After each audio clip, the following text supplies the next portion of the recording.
Quand Kabila, tous, la majorité tremble. Tous ces gens-là, des Obeminaku, des Kimbuta et consorts, ce sont des mini-frétins par rapport aux problèmes qui nous préoccupent. Le vrai problème, c'est Kabila, qui a la mission de réconcilier les gens aujourd'hui. S'il pense qu'il ne peut pas le faire, parce qu'à l'heure actuelle, nous sommes en plein gangstérisme, madame, qu'on se le dise. Mais je pense que demain, les langages de la majorité, des Obeminaku, de tous ces gens, parce que nous avons un président qui ne parle pas. Kabila ne parle pas. Il ne parle pas.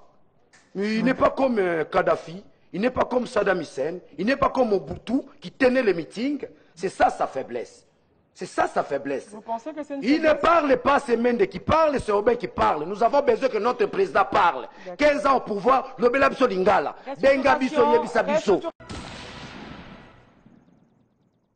C'est dangereux. L'heure est arrivée où il doit réconcilier les pays en respectant les textes. Les problèmes de trois noms, Carole de me disent, j'ai suivi Lambert Mendes TV5. Mensonge, sur mensonge. Voilà les armes redoutables de la majorité. La corruption et les mensonges. Dites-moi, dans quel article, vous êtes juriste, dites-moi maintenant dans cette émission, dans quel article on parle de trois noms? Dites-moi, dans l'accord, dans quelle disposition on parle de trois noms? Discipliné en ce moment. Mike Mukebai. Madame, tu vois combien les spectateurs sont en train de se gausser dans leur salon, qu'un intellectuel dise qu'il y a 8, et quand on lui dit cite-le, il dit il n'est pas obligé de les citer, et qu'il n'est pas obligé de les connaître. Tout ce qu'Olenga Nkoy a réussi, c'est de lui mettre, lui, intellectuel, dans sa tête 8. Et il a répété mécaniquement 8, incapable de les citer. Merci, mon ami. Je savais, je voulais t'y amener là, vraiment, je t'ai eu. Donc, il est merci. Oh, le constat est fait. Démocratique du Congo.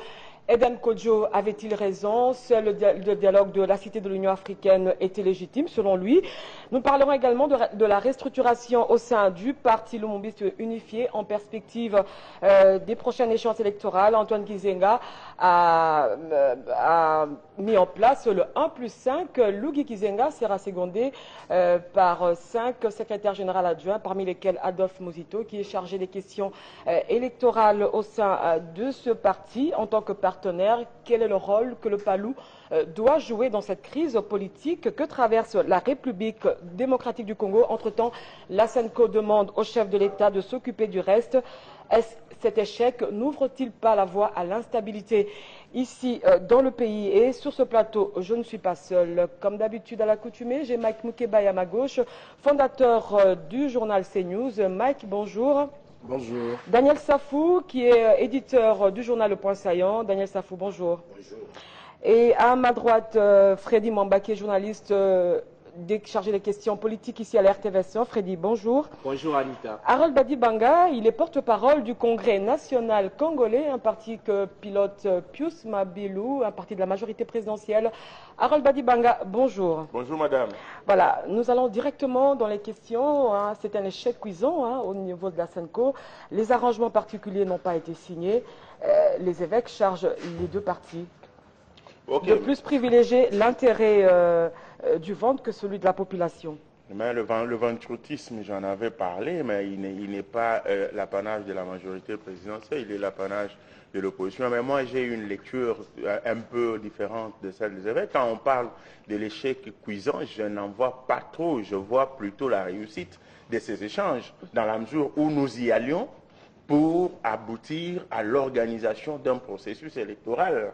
Et comme l'objectif premier a été atteint dans la mesure où Corneille Nangaa est en train de travailler déjà, il enrôle par-ci, par-là en République démocratique du Congo et les travaux ont une vitesse de croisière, je note que l'objectif pour lequel nous, de la majorité, nous sommes allés à la SENCO est atteint.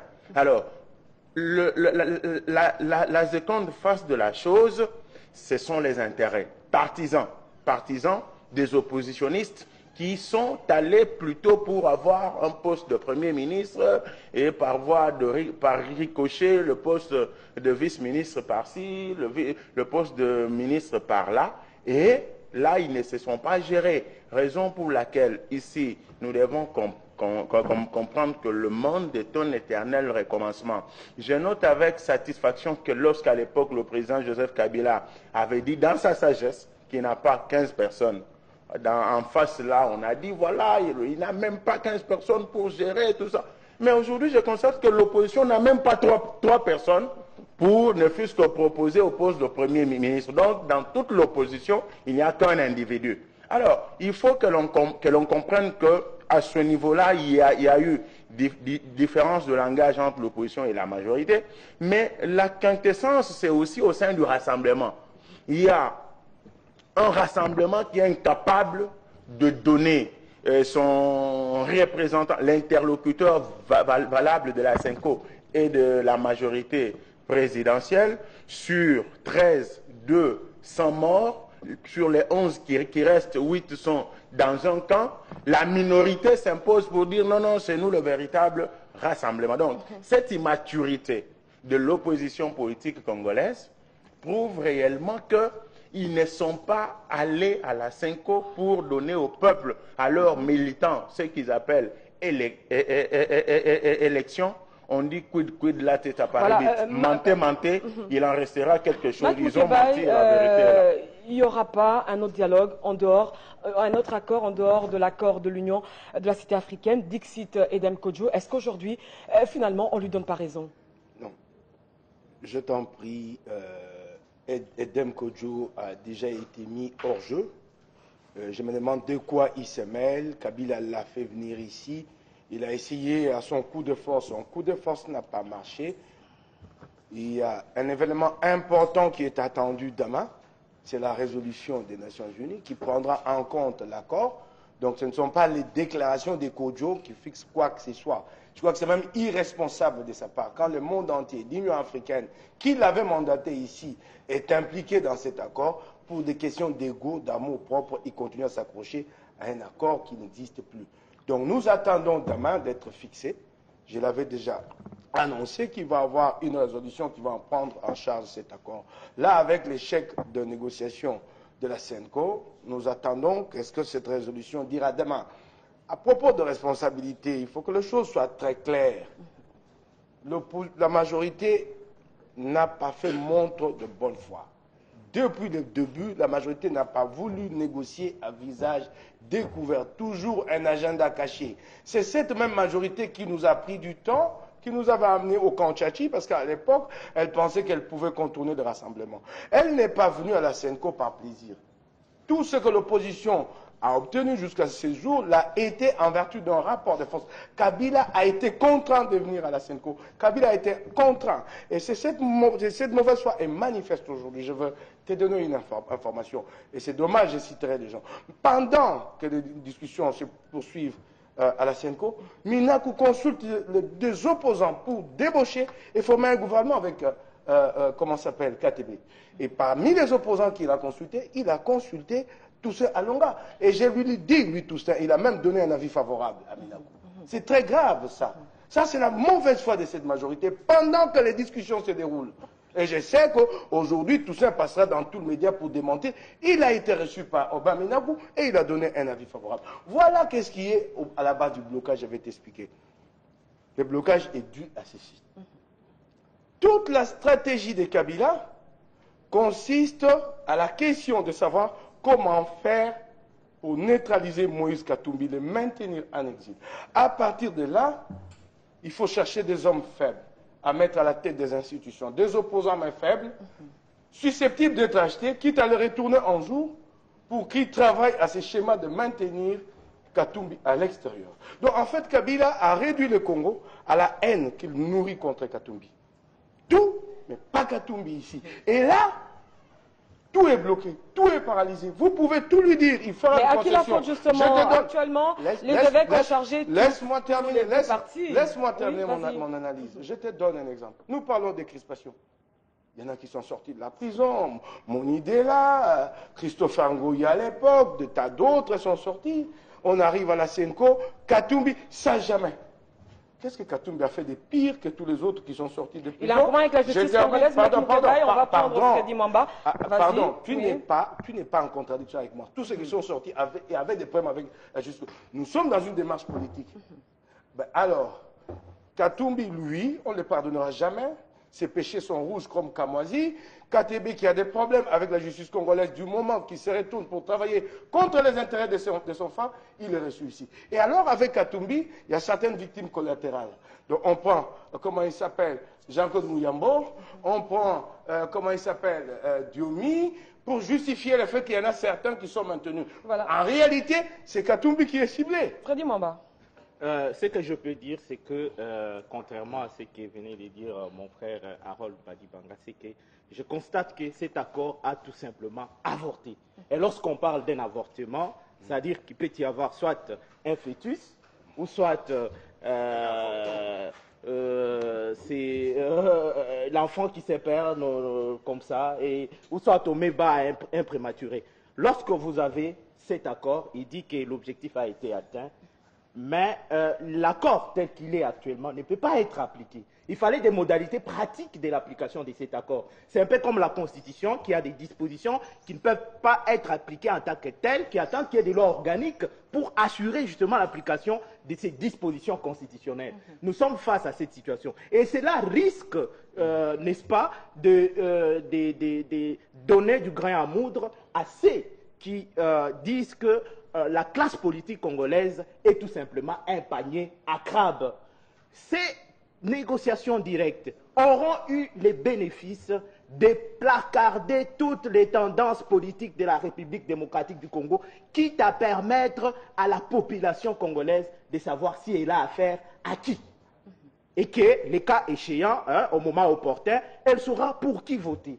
Madame Anita, est-ce que le développement de la République démocratique du Congo va se faire par un jeu de bingo? Non, ce n'est pas par un jeu de loto que le développement va se faire. Il faut qu'il y ait un travail. Et j'étais en train de compter sur ces chiffres au niveau de la Cinco. La population attendait que ces chiffres-là produisent, n'est-ce pas, un résultat concret. Mais malheureusement, nous assistons à ces prismes qui taraudent les têtes des acteurs politiques congolais, des préjugés. Ils se rejettent la responsabilité, en tout cas au détriment de la population congolaise qui continue à croupir dans la misère. Voilà, Daniel Safou, l'accord de la Cité de l'Union africaine a souffert d'un manque d'inclusivité. Et aujourd'hui, nous sommes à l'accord de Saint-Sylvestre qui a réuni presque toutes les parties prenantes. Mais ça ne va pas, les vues ne parviennent toujours pas à s'entendre. Est-ce que peut-on dire que la Senco, les évêques ont échoué carrément? Non. Les évêques n'ont pas échoué. C'est Kabila qui a échoué. Soyons clairs. Réfléchissons en tant qu'intellectuels. J'aimerais ouvrir une petite parenthèse. Nous sommes journalistes. Nous avons une émission spéciale. J'ai suivi mon ami, dit, la classe politique. Non, quelle classe politique? Nous sommes journalistes, précisons les choses. Les régimes de Kabila. Quelle classe politique? Ceux qui dirigent les institutions. Tu n'en parles pas. Parlez du bilan de Kabila. Parlons du programme de la révolution de la modernité, qui sent l'échec, un fiasco grandiloquent. Mais nous, journalistes, devons être honnêtes. Ne sommes pas dans la spéculation. Madame, j'aimerais être dans la praxis, la vraie réflexion, sans sentiment. La vraie réflexion s'articule autour de l'objectivité. Je suis au niveau de l'épistémologie, l'épistémé, la vérité. Je m'en vais vous dire la vérité enfin. L'Église n'a pas échoué. Les évêques n'ont pas échoué. C'est Kabila qui a échoué avec sa majorité. C'est quoi, en fait, la mission des évêques? Nous sommes partis d'où? D'où nous venons? D'où nous venons? Nous venons, n'est-ce pas, d'une grande tricherie. La tricherie s'annonce où? Quand Kabila constate qu'il va à la fin de son mandat, et que, par la magie, n'est-ce pas, des mensonges, madame, j'aimerais préciser, le régime de Kabila a deux armes redoutables, les mensonges et la corruption. Nous sommes partis des concertations. C'était quoi? Trouver la solution, résoudre la crise qu'ils ont créée eux-mêmes. Il n'y a pas de crise, madame. Nous sommes en 2006, il y a eu élection. Nous sommes en 2011, il y a élection. On arrive en 2016. Ils vous amènent des petites choses comme si nous étions des petits-enfants. C'est comme si on appelle fait l'école. Regardez la Constitution. Une Constitution qui a souffert de l'inconstitutionnalité. Tout ça, c'était pour nous amener à des choses devant leur permettre à se maintenir au pouvoir contre la volonté populaire. Il y a eu concertation. Vous avez des Thomas Louaka, vous avez des Germain Kambinga, c'est-à-dire des manœuvres qui forment des gens dans l'espace politique. Tout ça, non, on a intégré l'opposition. Ce n'était pas la vraie opposition. Ce sont des gens fabriqués. Il y a eu OIA. Non, tout ça, on va intégrer. Ce n'était pas l'opposition. Quand tu sais qu'il dénonce Kodjo Azali Kabili Samonen, celui-là n'a pas d'éthique morale, excusez-moi. Il doit avoir beaucoup de retenue pour les affaires du Congo. Hein, excusez-moi le terme, c'est un escroc politique, que je le dise. Il doit avoir du respect au Congo. Ah, il faut les assumer. Hein? J'assume Kodjo, c'est un escroc politique. Merci. À l'heure actuelle, il ne peut pas se prononcer. L'OIA a échoué, l'OIA a occasionné des morts ici à Kinshasa. Kodjo doit avoir des retenues pour Kinshasa. Sinon, il va payer les prix à la longue. Je reviens. Il y a eu, enfin, centre interdiocésain. Voilà la chose qui pourrait sauver le pays. On se retrouve dans une situation où Kabila nomme son premier ministre, pas tricherie encore, voilà, ils aiment bien la tricherie. Sami Badibanga. On les nomme à 23 heures, de manière accidentelle. Vous comprenez, madame? Contre vents et marées, n'est-ce pas, de la population. Nous avons les centres interdiocésains. C'est ici les liés où les Congolais, n'est-ce pas, trouvent son compte, parce qu'il s'agit des évêques. Les évêques n'ont qu'une ambition, ils viennent pour la médiation. Les évêques n'ont pas échoué. Rectifions les choses. C'est Kabila et son régime qui sont échoués. Je confirme pourquoi. J'argumente aussi là-dessus. Qui devait réconcilier la nation devant cette crise artificielle? Une crise qu'ils ont créée eux-mêmes, la majorité, à ne pas organiser les élections. Si nous établissons les responsabilités, qui devront, n'est-ce pas, porter les chapeaux, c'est Kabila, qui est le garant des institutions. Il n'a pas organisé les élections. Pour n'avoir pas organisé les élections, nous tombons, n'est-ce pas, dans cette crise. C'est pourquoi j'appelle ça une crise artificielle. On accepte la crise artificielle. On arrive au centre interdiocésain.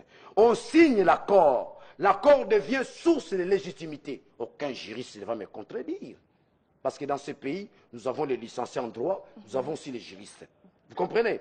Les juristes ne vont pas me contredire. Les licenciés en droit vont me contredire. On arrive au centre interdiocésain. On signe l'accord. Après avoir signé l'accord, l'applicabilité pose problème. Qui pose le problème pour que l'accord ne s'applique pas?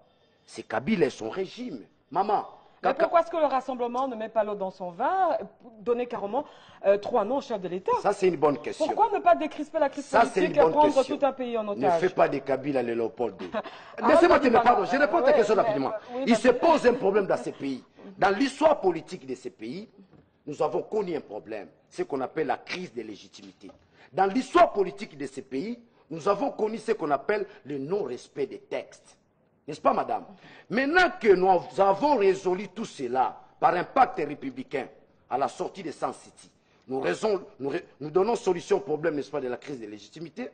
Nous donnons aussi, n'est-ce pas, la moralité de respecter les textes. Ouais. Si on donne à Kabila les 3 noms, il devient le Léopold II. Nous ne devenons ces sujets. Oui, Harold Badibanga, une réaction. Non, vous vous rendez compte que Daniel Safou particulièrement n'a fait que tourner autour du pot. Il n'a rien dit par rapport à la cause de ce qu'il appelle blocage à la Cinco. Je dis que c'est l'opposition qui est à la base de ça. Du moment que tu es là en train de penser à haute voix, je crois que tu es déjà dans un état de droit. Et j'y ajoute, l'état de droit, la démocratie, la bonne gouvernance, ce sont des idéaux. Les idéaux n'ont jamais été atteints, mon cher ami, et tu le sais bien. Ça, c'est pour dire quoi, madame? Vous constatez que Daniel Safou, Mike Mukebai, depuis le début de cette émission, ils n'ont jamais répondu à vos questions par rapport à qui est à la base du blocage, qui est à la base du fait que les opposants comme eux, les pères opposants comme eux n'ont pas décroché le poste de Premier ministre pour lequel ils sont allés à la Tchenko. C'est Kabila, c'est pas Kabila. C'est l'avidité, c'est la roublardise, c'est le mensonge qui malheureusement est envoyé dans mon camp comme si c'est nous qui sommes des menteurs. Je veux dire bien à mon ami Mike Mukebai Nkoso que je ne peux pas être là en me promenant avec la liste des opposants du rassemblement. Mais lorsqu'ils sont allés voir les pères et les évêques, vous les avez vus. Ils sont plus nombreux que ceux dont vous êtes incapables de citer ici. Ils ne sont qu'à 2 ou à 3. Les pères évêques ont péché quelque part. Tout catholique de mon état, je préfère chuter par là, je constate que Mwamba est vraiment impatient. Les pères évêques ont péché. Lorsque le rassemblement commence, les échanges de la Cinco, il est un. Mais à un certain moment, lorsqu'il se fissure, les pères évêques devraient toutes affaires les pères évêques devaient toutes affaires ces centres finir avec le différend derrière le temps, on va Vous parler. lui donnez assez de temps avec les mensonges. Daniel Safou, vous êtes vraiment indiscipliné. On va Mais parler madame, rapidement, j'aimerais quand s'il même vous faire plaît, une on mise au parlera point par rapidement, rapport, mais en cours à derrière ce le que temps, dit l'accord. de la restructuration au Palou en perspective des prochaines échéances électorales. Quel est le rôle que le Palou doit jouer dans cette crise que traverse la République démocratique du Congo? Ce n'est pas moi qui fais la police des débats. Sur le premier tour des tables, tu as donné 3 fois la parole à Harold, à nous autres 2 fois. C'est faux. Si, je t'en prie, je ne m'adresse pas à toi. Si tu me permets, je reviens 1 minute. Ouais, tu reviens 1 minute. Je boucle et je passe à l'autre Quelle aspect. pourrait être la touche Aux autres de revendiquer aussi leur minute. D'accord. Ok, d'accord, c'est bien clair. Madame, je ne savais pas que Harold a un cerveau incapable de retenir oui-non. Je le découvre sur oui-non. À ce niveau de responsabilité, quand tu dis ils sont 8, tu cites, c'est aussi Je ne simple. suis pas de l'opposition. Pardon. S'il te plaît, laisse-le pardon. parler. Ne me faites pas Laisse-le dire ça, parler, je ne suis s'il pas te de plaît. l'opposition. C'est à lui de S'il vous plaît, Harold citer ses Badibanga, amis de l'opposition. laisse-le parler. Je suis de la parce que majorité, nous moi. courons derrière Je le peux temps. citer les Oui, mêmes, vas-y, les Mike Minaku et Mukebai. les autres, pas citer les gens Il est indiscipliné en ce de moment. l'opposition. Mike Mukebai. Madame, tu vois combien les spectateurs sont en train de se gausser dans leur salon, qu'un intellectuel dise qu'il y a 8, et quand on lui dit cite-le, il dit il n'est pas obligé de les citer, et qu'il n'est pas obligé de les connaître. Tout ce qu'Olengankoy a réussi, c'est de lui mettre, lui, intellectuel, dans sa tête 8. Et il a répété mécaniquement 8, incapable de les citer. Merci, mon ami. Je savais, je voulais t'y amener là, vraiment, je t'ai eu. Donc, il est merci. Oh, le Archi constat est faux. fait. Je t'en prie, s'il te plaît, je Je polémique pas. persiste et je Je signe. polémique Je ne suis pas. pas S'il te plaît, de l'opposition Harold, pour vous laisse-le citer les terminer. noms de vos amis de S'il l'opposition. vous plaît, Harold Badibanga, laisse-le. Dans son laisse-le rassemblement, il n'y a conclure que son 3. idée. Vas-y, Mike Mukebai. Ah. Ouais, madame, j'ai dit, je reviens là-dessus, que la stratégie des Kabila, c'est d'avoir à la tête des institutions de la transition des hommes faibles, susceptibles d'être achetés. Et cette stratégie se cache derrière cette affaire de 3 noms. Donc nous avons 2 raisons. Une raison d'abord d'ordre, si je peux dire, légal. L'accord ne les dit pas, ne parle pas des 3 noms. Et encore plus loin, quand les uns et les autres évoquent cette affaire des coutumes constitutionnelles, elle n'a jamais existé, cette coutume constitutionnelle. Quand le Palou est arrivé là, Gizenga s'est présenté, a été nommé Premier ministre. Il a été succédé, qui c'est qui l'a succédé, comment il s'appelle, Mozito. Quand Matata a été nommé Premier ministre, qu'on nous dise qui avait constitué la liste, et il avait apporté à Kabila à quelle date. Donc nous prenons ces volets légaux, nous disons que ça n'existe pas, cette concession-là, Kabila ne l'obtiendra pas. 2, nous allons dans l'aspect politique, la stratégie de Kabila. Nous la connaissons, j'ai toujours dit ici que nous avons une opposition intelligente, il ne nous aura pas. Je termine pour dire, madame, tu ne peux pas empêcher à Daniel de donner des faits sur ce qui se passe dans la ville, sous prétexte d'apaisement.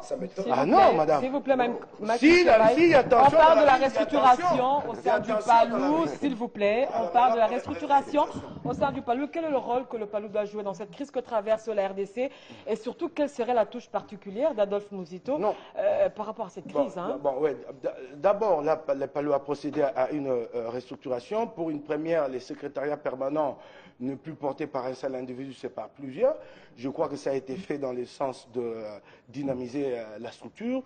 Tu as Adolphe Muzito qui est là-dedans, tu as Godefroid Mayobo, tu as Madame Madiko, tu as Ngabou. Je crois que Muzito, éclectique, avec toute l'expérience qu'il a accumulé comme Premier ministre, a un rôle important à jouer dans ce groupe. Et je crois que c'est pour ça même qu'il a été lancé là. Mais quand tu suis les discussions au niveau du Palou, c'est qu'en fait, cette restructuration pose en même temps un problème fondamental. Le Palou a soutenu la majorité, en tout cas l'ex-majorité PPRD, en 2006 à la candidature présidentielle. Et encore en 2011, aujourd'hui, les Palouses s'est dit, il est temps qu'il ait un candidat. Et je ne dis pas, moi je ne suis pas du Palou, qu'il faudra jeter le dévolu sur Muzito, mais il en a le profil. Les Palou disent, cette fois-ci, nous allons avoir le candidat. C'est ce qui se pose dans cette restructuration. Mais en même temps, il se pose aussi la question de comment demain constituer les coalitions. Les Palous s'interrogent, je peux rester avec la majorité PPRD, je peux aller avec d'autres alliés, mais c'est les comment. Les comment dans quel sens? Les comment dans ce sens-ci, il ne faudrait pas que demain, les Palous se retrouvent avec les PPRD, comme ça a été le cas par le passé, sans une base programmatique. Même si les Palous devraient composer avec d'autres. En fait, les Palous entendent de poser un problème, il est peut-être dévancé sur la question fondamentale. Bâtissons des coalitions, mais faisons-le comme ça se passe ailleurs, sur base des programmes, à la place peut-être s'il n'y a pas d'idéologie. Mais tant mieux s'il y a des idéologies, on peut partir sur cette base-là. On fait le tour de la table. On fait le tour de la table. Vas-y. Oui, madame, je crois, merci beaucoup. Je crois que ici. Je donne la parole à tout le monde. Le dispatching du temps doit être rationalisé. Franchement, vous devez avoir un chrono. Madame, on est journaliste et c'est notre rôle. Je crois que nous devons informer. Il se passe des choses à la cité. Moi, je viens de reprendre mes enfants à l'école. Qu'on se le dise, le peuple est debout. Madame, à la question de savoir qui bloque la situation, j'ai répondu à cette question, Harold.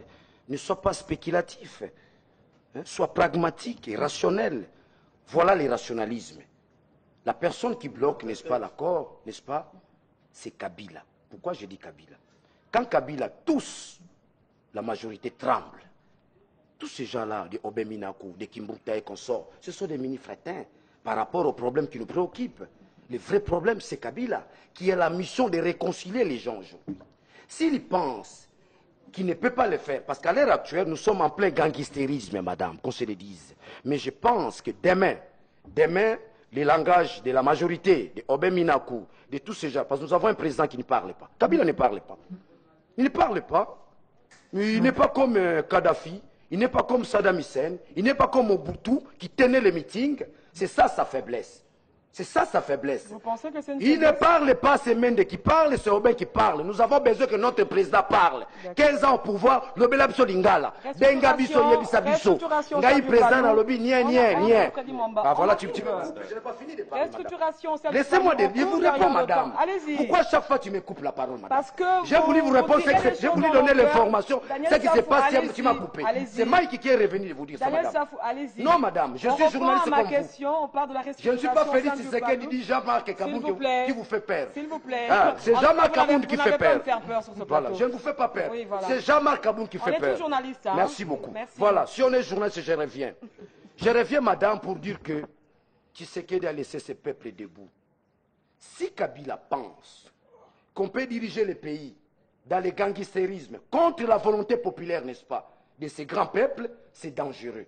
L'heure est arrivée où il doit réconcilier le pays en respectant les textes. Les problèmes de trois noms, Carole me disent, j'ai suivi Lambert Mendes TV5. Mensonge, sur mensonge. Voilà les armes redoutables de la majorité. La corruption et le mensonge. Dites-moi, dans quel article, vous êtes juriste, dites-moi maintenant dans cette émission, dans quel article on parle de trois noms? Dites-moi, dans l'accord, dans quelle disposition on parle de trois noms? Ou on parle du pouvoir discrétionnaire? Dites-moi, ce sont des vocabulaires que vous montez à Kingakati. Dites-moi ici, devant les téléspectateurs, quel article? J'étais clos aujourd'hui. Dites-moi, donnez-moi l'article. On est là, madame, je lui donne la parole, qui me donne l'article. Voilà. Je te donne mes minutes. Donnez l'article. Moi, je pense qu'il faut d'abord commencer par... Donnez-moi l'article. Je pense qu'il faut pondérer les temps. Je pense qu'il faut pondérer les temps, équilibrer, pour permettre à tout le monde de pouvoir parler. Vous avez soulevé un point important. Quel est le rôle du Palou? Quel est le rôle du Palou? J'espère que vous n'allez pas me couper. Laissez-moi aussi parler, m'exprimer comme les autres ont parlé. Voilà. Non, mais je ne monopolise pas, je n'ai même pas encore commencé à parler. Voilà, ce que je peux dire, c'est que les partis lumumbistes unifiés a quand même aussi un grand rôle à jouer par rapport à ce qui se passe actuellement. Nous avons, parce que le Palou est en fait un allié du président de la République, c'est ce qu'ils disent, que c'est un allié du président de la République, et je pense qu'à ce titre, ils peuvent peut-être jouer le rôle des passerelles, rôle tampon, pour essayer un peu de dire peut-être au président de la République, de voir dans quelle mesure ils peuvent s'entretenir avec le président de la République par rapport aux postures du rassemblement, voir si le président de la République peut, s'il est essayer de revoir sa position. Parce qu'en fait, c'est lui qui devrait plutôt se placer au-delà de tout. hein, au-dessus de la mêlée en fait, pour voir dans quelle mesure résoudre cette situation. Il y a aussi un autre cas par rapport à la restructuration qui se trouve au niveau du Parti Lumumbiste unifié. Nous nous approchons des élections. Et comme nous nous approchons des élections, il faut de façon empirique recourir aux personnalités quand même qui peuvent faire le poids, davantage le poids au niveau du Parti. Quelle pourrait être la touche d'Adolphe Muzito? Nous avons le premier sage qui est parti, nous avons l'autre sage qui est resté, le patriarche Antoine Gizenga, qui a en fait absous tous ceux qui avaient des problèmes au niveau du parti. Ils sont revenus à travers cette décision d'amnistie qu'il avait lancée au niveau du Parti Lumumbiste unifié. Les autres, le gros poisson du parti, sont revenus. Et c'est maintenant le moment où ils doivent en fait peaufiner des stratégies pour voir dans quelle mesure ils peuvent, les Palouper, éventuellement gagner haut la main les élections qui se profilent à l'horizon. Donc, le Palou est appelé actuellement à pouvoir ratisser l'âge. Et comment le Palou peut parvenir à ratisser l'âge? Mais c'est avec toutes ces personnalités emblématiques de ces partis, qui ont quand même une histoire au sein de ces partis, qui ont occupé des postes importants, qui ont de l'expérience et qui peuvent apporter leur petite pierre au sein de ces partis politiques pour voir dans quel... Parce que vous savez, cet accord-là, d'autres disent, dans cet accord-là, il fallait que cette fois-ci, le président de la République puisse aussi céder au Palou. Ça, c'est ce que les gens disent. Maintenant, nous allons... On a déjà donné la parole à l'autre. Madame, j'allais juste un petit mot. Ça va. Juste après, Harold, rapidement, on redonne la parole à Qui nous donne l'article. Rapidement, s'il vous plaît, rapidement. Madame, ce que je vais dire tout à l'heure, je l'ai déjà dit à Daniel Safou en officiel, tout comme en privé, surtout que je suis son avocat gratuit. Mais non, il ne faut pas mentir. Il ne faut pas mentir, je ne te consulte pas. S'il te plaît. L'air est grave, mon frère. S'il te plaît. L'air est grave. S'il vous plaît. Ou alors je parle. Ça va pas. S'il vous plaît. Alors, je lui ai déjà dit à plusieurs reprises qu'un accord est un avenant à la Constitution. Et cet accord ne fait pas table rase de la Constitution de la République. Et que, à ce titre, lorsque nous parlons de l'accord, c'est un document qui vient régenter une situation particulière. Et là, je le dis dans les tympans de tous les juristes. Lorsque tu me poses en t'embrouillant la question de savoir, dans l'accord, où est-ce qu'on a parlé des trois candidats, tu rejoins Mike Mukebai qui ment officiellement ici, qu'en 2006, on n'avait pas donné un nom à Kabila, en 2011, on n'avait pas donné un nom à Kabila. Mais la Constitution dit que le Premier ministre est choisi où? Dans la majorité parlementaire. C'est qu'on ne lui a pas donné un nom, deux noms, on lui en a donné autant. Et dans cette majorité parlementaire, il a choisi... Tu racontes quoi? C'est la... S'il te plaît. On doit te radier. S'il vous plaît, On doit te radier chez les juristes. Il s'agit de la majorité parlementaire.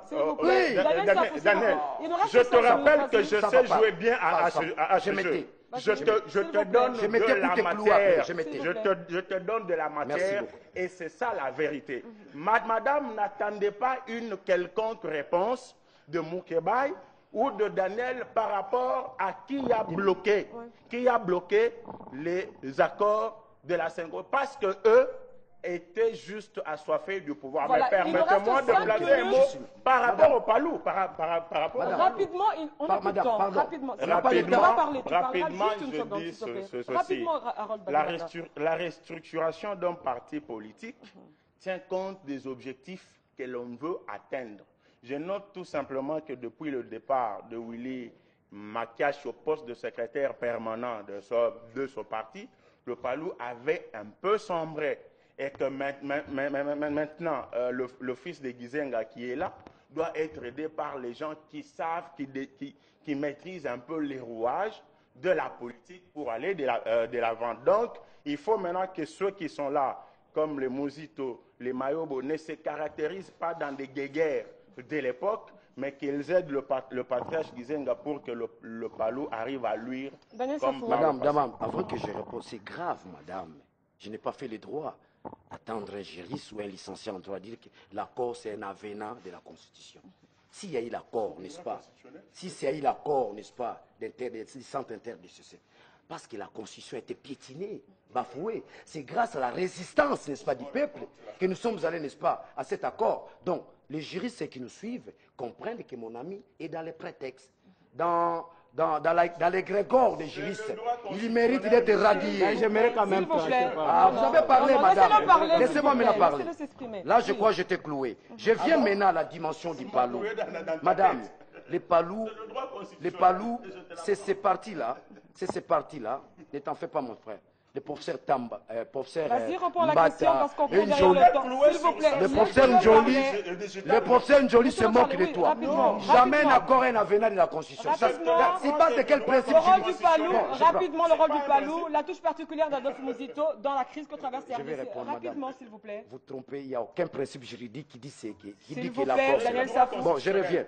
Après l'émission, je vais te clouer dans les débats. Je reviens maintenant. Madame, Oui. les palous, ça c'est.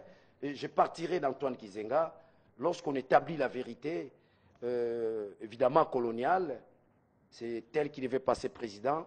Ils se sont retrouvés, ce que j'ai dit, des conclaves de Kisantu, Kasavubu, Kinzenga, n'est-ce pas, pour réaliser le plus grand score qui a fait des Kasavubu président de la République. Donc le palou doit revenir, n'est-ce pas, à sa dynamique première, celle du prolétaire.